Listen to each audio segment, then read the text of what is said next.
You know that feeling.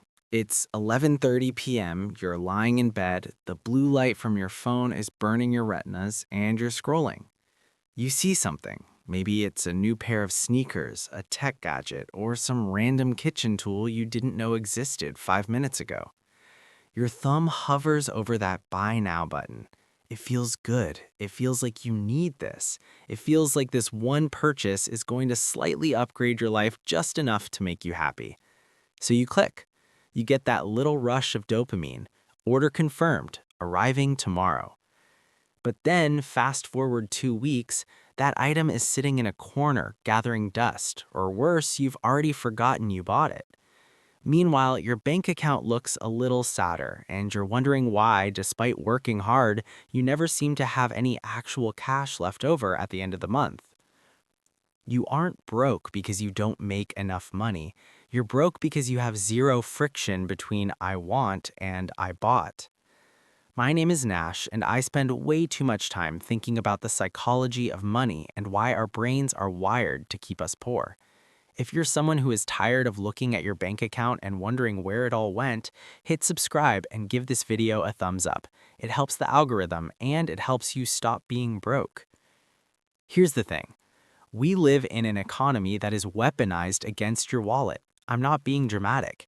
Every single app on your phone, every website you visit is designed by PhD level behavioral psychologists with one goal: to reduce the time between your impulse and your transaction to zero. They invented one-click ordering for a reason. They stored your credit card info in your browser for a reason. They want you to spend money without feeling the pain of paying.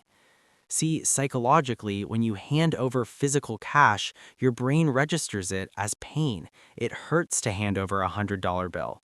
But clicking a button, scanning your face, that feels like nothing. It's monopoly money until the credit card bill shows up. Now, look, I used to be this person. I would justify every purchase. It's only $20. It's on sale. I deserve a treat. And then I'd look at my net worth and realize I was treading water. That's when I implemented the 24-hour rule. And I'm not exaggerating when I say this single habit saved me thousands of dollars in 1 year. The rule is stupidly simple, but almost nobody has the discipline to actually do it. Here it is. If you see something you want to buy that is a non-essential item, meaning it's not groceries, it's not rent, it's not gas, and it costs more than $30, you are legally forbidden from buying it for exactly 24 hours. You have to walk away. You have to close the tab. You have to put the phone down. Now, you might be thinking, Nash, that's too simple. How does waiting 1 day change my financial life? Here is what most people don't realize about impulse buying. It is entirely emotional. It is a chemical reaction in your brain. When you see the item, your brain releases dopamine, the anticipation molecule. You feel excited. You envision your life with this new thing. But that chemical rush has a half-life. It wears off, usually within a few hours. By forcing yourself to wait 24 hours, you're letting the emotional brain cool down so the logical brain can wake up. You are moving the decision from the limbic system, the animal part of your brain that wants pleasure now, to the prefrontal cortex, the part of the brain that understands math and consequences. And this is where it gets interesting. When I started doing this, I found that 80% of the time, literally 8 times out of 10, when I came back to the item 24 hours later, I didn't want it anymore. The magic was gone. I looked at it and thought, why would I spend $50 on that? That is the cooling off period. And that 80% of stuff I didn't buy is thousands of dollars staying in my pocket. Let's run the math on this because the math is brutal. Let's say you're an average consumer. You make a few small impulse purchases a week, a lunch you didn't need to buy, a subscription you forgot about, a random Amazon order. Let's say it averages out to just $10 a day. That's a Starbucks run and a cheap gadget. $10 a day doesn't feel like being broke. It feels like nothing. But $10 a day is $300 a month. That is $3,600 a year. Now, if you took that $3,600 and invested it in an S&P 500 index fund earning an average of 8 to 10% a year over 30 years, that isn't $3,600. That is over $600,000. You are literally eating, drinking, and clicking away $500,000 of your future net worth, all because you couldn't wait 24 hours.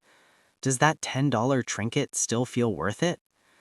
But I want to take this a step deeper. The 24-hour rule isn't just about waiting, it's about reframing the cost. During that 24-hour waiting period, I want you to do a specific calculation. I call it the life energy calculation. Let's say you want to buy a new smartwatch for $400. You apply the 24-hour rule. You wait. The next day, you still kind of want it. Before you buy, ask yourself, how much do I make per hour? Let's say you take home $20 an hour after taxes. That $400 watch isn't $400. That watch costs you 20 hours of your life. That's 2.5 full days of sitting at your desk, dealing with your boss, answering emails, and stressing out. Is that watch worth sitting in a cubicle for 20 hours?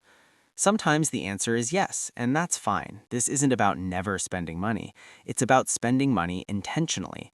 But most of the time, when you frame it as hours of your life traded, the answer is a hard no. Now, there is a trap here that catches everyone, the sale trap.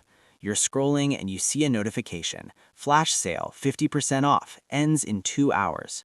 This is the ultimate test of the 24-hour rule. Retailers use urgency to break your discipline. They create a fear of missing out, or FOMO, so you bypass the logical brain. You think, oh man, I save $50 if I buy it now. No, listen to me. You do not save $50, you spend $50. If you were not planning to buy that item yesterday, buying it today at a discount is 100% wasted money. You cannot save money by spending it.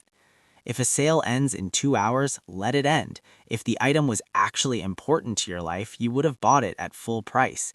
If you only want it because it's on sale, you are being manipulated. So, how do we actually implement this without failing? Because willpower is a limited resource. You will get tired, you will get stressed, and you will want to shop. You need to add friction. Step 1. Delete the shopping apps from your phone. I know, it hurts. Do it anyway. Make yourself log in through the browser if you really need something. That extra 30 seconds of annoyance is often enough to stop an impulse. Step 2. Never save your credit card info in your browser. Make yourself physically get up, find your wallet, and type in the 16 digits every single time. You'll be amazed at how many times you'll think, the wallet's in the other room, I'll do it later, and then never do it. Step 3. Unsubscribe from the email lists, the J.Crew factory emails, the Tech Deals newsletters. They are triggers, they are fishing lures, and you are the fish. Here is the reality.